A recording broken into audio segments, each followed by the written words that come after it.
18వ శ్లోకము.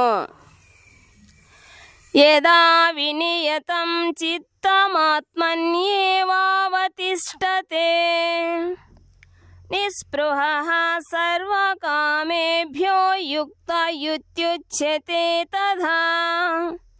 యదా ఎప్పుడు వినియతం ప్రత్యేకముగా నియమబద్ధమైన చిత్తం మనస్సును మరియు దాని కలాపములను ఆత్మని దివ్యత్వములో ఏవా నిశ్చయముగా అవతిష్ఠతే స్థిరుడగును.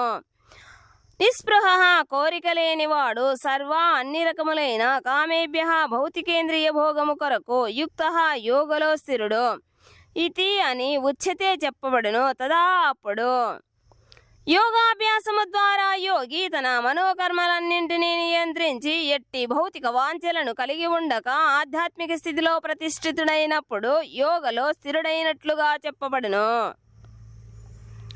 భాష్యము.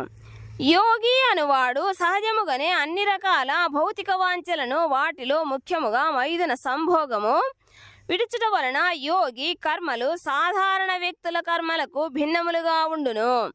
పరిపూర్ణ యోగి తన మనోకర్మలపై గొప్ప నియంత్రణను కలిగి ఏ విధమైన భౌతిక కోరిక చేతను కలతకు గురికాడు. శ్రీమద్ భాగవతము 9వ స్కందము 4వ అధ్యాయము 18, 19, 20 శ్లోకములలో తెలుపబడినట్లు కృష్ణ చైతన్యవంతులు అట్టి పరిపూర్ణత్వ స్థితిని అప్రయత్నముగానే సాధించుదురు. సవై మనః కృష్ణ పదారవిందయోర్వచాంసి వైకుంఠ గుణానువర్ణనే కరౌ హరేర్మందిరమార్జనాదిషు శృతిం చకారాచ్యుతా సత్కతోదయే ముకుందలింగాలయ దర్శనే దృశౌ తద్భృత్యగాత్ర స్పర్శేజ్గ సద్గమం గ్రానం చ తత్పాద సరోజ సౌరభే శ్రీమత్తులస్యారసనాం తదర్పితే పాదౌ హరిః క్షేత్రాపదానుసర్పణే శిరో హృషీకేశాపదాభివందనే కామం చ దాస్యేన తు కామకామ్యయా యథోత్తమ శ్లోక జనాశ్రయారతిః. అంబరీష మహారాజు మొట్టమొదట తన మనస్సును శ్రీకృష్ణుని పాదపద్మములపై నిలిపెను.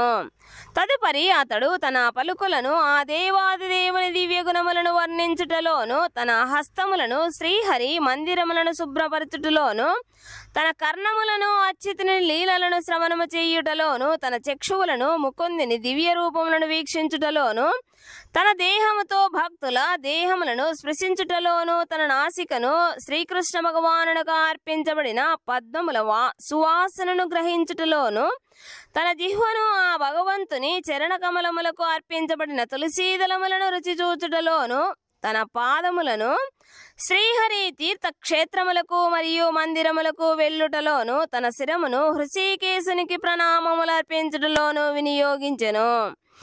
అతడు తన కోరికలను ఉత్తమ శ్లోకుడైన శ్రీకృష్ణుని కార్యములను నిర్వహించుటకు వినియోగించెను. అతని ఈ ఆధ్యాత్మిక కార్యములన్నీ శుద్ధ భక్తుల లక్షణములు.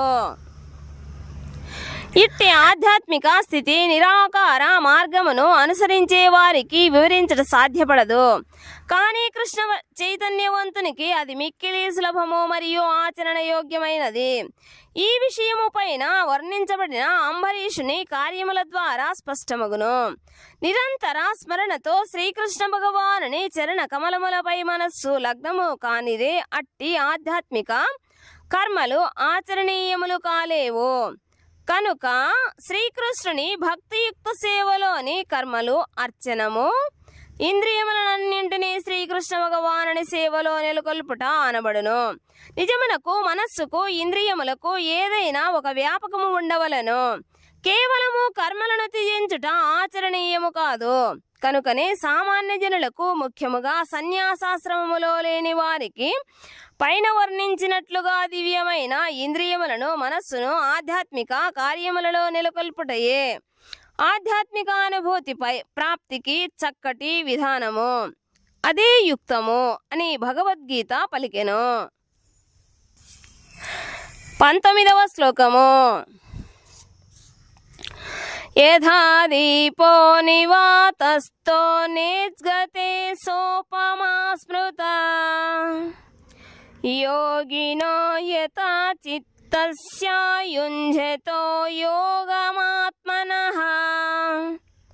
యథా ఎట్లు దీపః దీపము నివాతస్థః గాలి లేని చోట ఉన్నది, నా ఈజ్గతే చెలించదో సా అది ఉపమా పోలికగా స్మృత పరిగణించబడెను. యోగినః యోగి యొక్క యథా చిత్తస్య మనోనిగ్రహము కలిగిన యుంజతః ఎల్లప్పుడూ యోగ నిమగ్నుడైన వాని యొక్క యోగం ధ్యానమున ఆత్మానః పరతత్వముపై గాలి లేని చోట దీపము నిశ్చలముగా ఉండునట్లుగా నిగ్రహించబడిన మనస్సు గల యోగి తన పరతత్వ ధ్యానమున ఎల్లప్పుడూ స్థిరుడై ఉండును.